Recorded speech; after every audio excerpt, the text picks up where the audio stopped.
diferentes teorias de aprendizagem. Qual seria melhor para seu aluno ou paciente?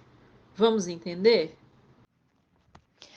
Teoria do desenvolvimento cognitivo e aprendizagem, desenvolvido por Piaget, que viveu entre os anos de 1896 a 1980. Nasceu na Suíça, foi biólogo e psicólogo.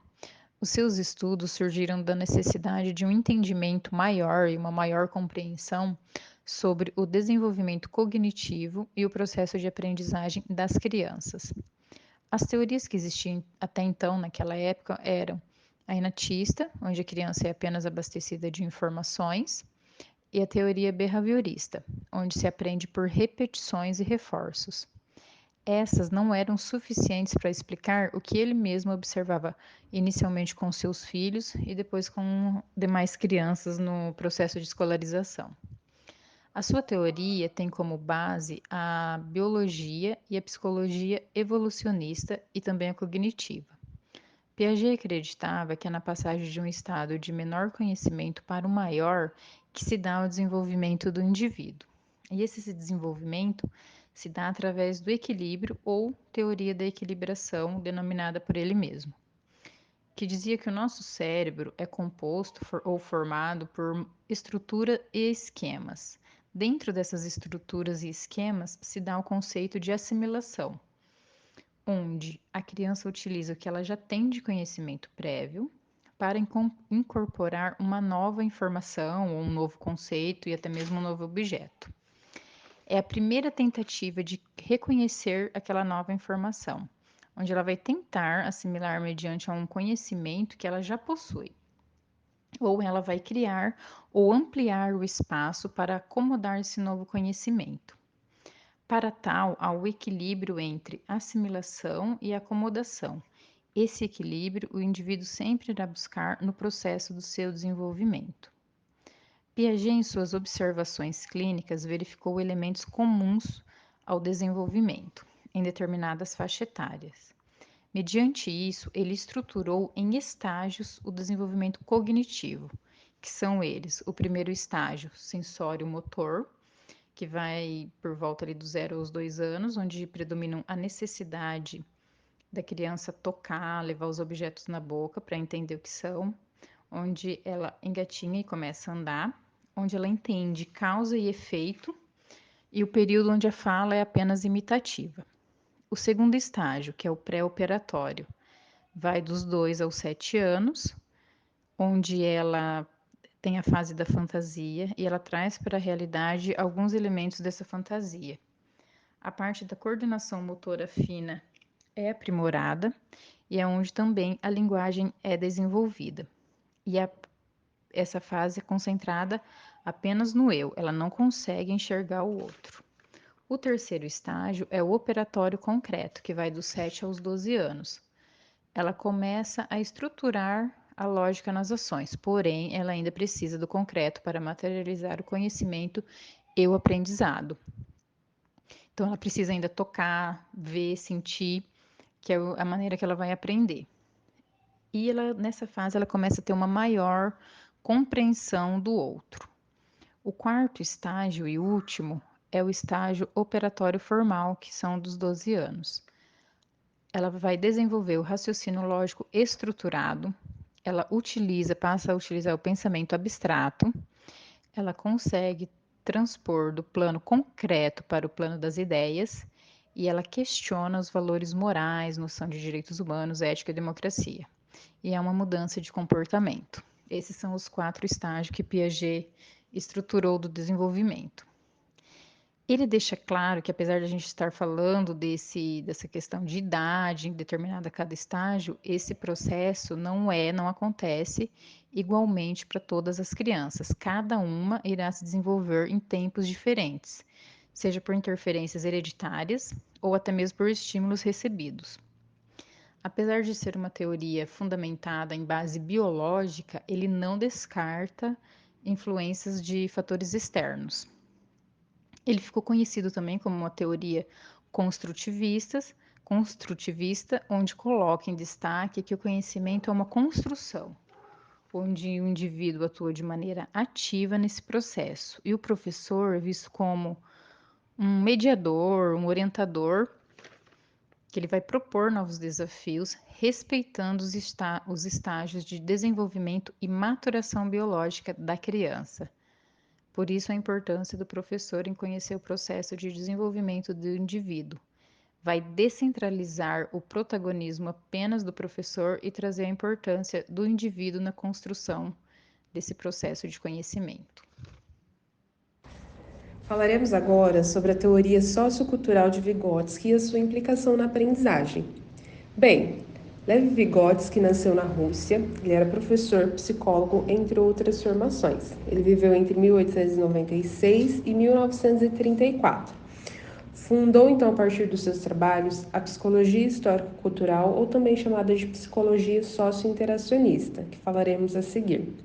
Diante dessa teoria, para Vygotsky, a aprendizagem vai acontecer a partir da interação social, ou seja, da interação da criança com o meio externo, com os indivíduos e com a cultura. É a partir dessa interação que a criança irá adquirir novas habilidades cognitivas. Haverá então a expansão, dessas habilidades e o desenvolvimento dos processos mentais superiores, que são os planejamentos das ações, as consequências das decisões, a imaginação dos objetos, entre outros. Nesse sentido, Vygotsky destaca que os principais pontos chaves da sua teoria são a interação, que vem de interagir. Ele diz que todo sujeito adquire seus conhecimentos a partir de relações interpessoais de troca com o meio.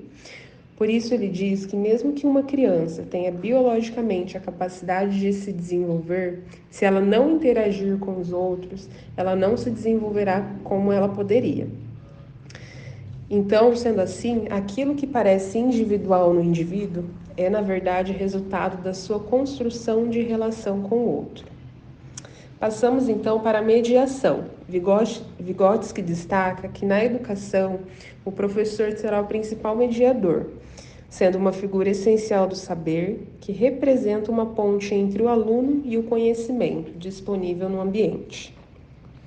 Há também a internalização, que é o momento em que, a partir da mediação, da explicação do professor, que é o mediador, a criança internaliza o significado e, ao refletir sobre o nome, o significado de algo, ela consegue entender o conceito do objeto ou símbolo, tornando-se universal, onde a própria criança descobre os vários sentidos da palavra ou objeto e adquire, assim, vários significados.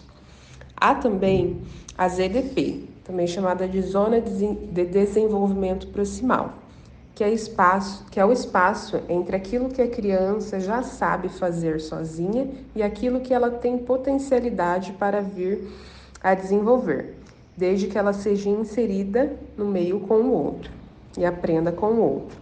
Proximal, então, vem da palavra próximo, que significa estar próximo, íntimo, junto ao outro. E este outro vai estar ali, então, estimulando ela para que ela possa sempre se superar do que ela é capaz de fazer. Então, por exemplo, um professor na função de mediador, ele apresenta um objeto a uma criança. Ele, como mediador, ele apresenta uma cadeira a uma criança e explica à criança que aquele objeto se chama cadeira. O nome daquele objeto é cadeira. E explica também o seu significado, para que a cadeira serve, que ela serve ali geralmente para sentar, E a criança, por sua vez, ela internaliza essa informação e ela passa a refletir sobre o nome e o significado de cadeira. Tornando assim, então, ela tendo internalizado, ela torna esse significado universal. E ela encontra muitos sentidos da palavra cadeira, que podem ter para ela tons emocionais, afetivos, impulsionais, de sentimento ou também simplesmente de uma informação. Então, mediante a teoria sociocultural de Vygotsky, nós podemos concluir que, nesse sentido, para se construir para que o ser humano se construa, é necessário a interação, a presença do outro, e da cultura. da sociedade. Concluímos assim. As contribuições de Henri Vallon para a aprendizagem. Henri Vallon foi filósofo, médico, psicólogo e político francês.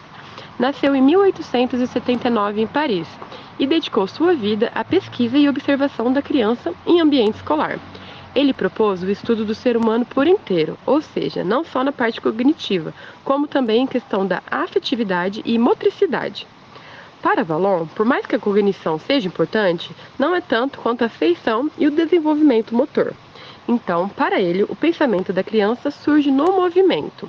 Pensar é músculo, pensar é movimento. Ele entendeu que a infância é um período de vida em que as crianças desenvolvem as suas personalidades. Levou em conta também as teorias de Freud e Piaget. Henri Vallon estudou o desenvolvimento da criança e os contextos educativos escolares, visto que o ambiente escolar tem características próprias. Ele une pessoas em torno de um objetivo em comum, que seria a instrução. O autor trata os 3 campos funcionais, motor, o afetivo e o cognitivo, de forma indissociável. Para ele, seria impossível separar, já que o desenvolvimento de um causa impacto nos demais. Sendo assim, de acordo com as teorias, o processo de desenvolvimento decorre de esforços da criança para superar conflitos e crises decorrentes, tanto de sua origem em diferentes fontes de conhecimento, como de suas condições pessoais e sociais. Vallon acredita que durante o processo de crescimento, as pessoas precisam de momentos de crise para adquirir conhecimentos, e que isso só acontece através de uma leitura de mundo. Ele acredita que as escolas devem criar situações educativas para direcionar essas crises. Nessa teoria, existem 4 elementos básicos. A primeira seria a emoção, segundo, movimento, inteligência e, por último, a formação do eu. De acordo com Henri Vallon, a dinâmica do desenvolvimento é complexa, não é estática e é homogênea. Ela transforma-se junto com a criança e conforme fatores orgânicos, sociais e o ritmo do próprio desenvolvimento.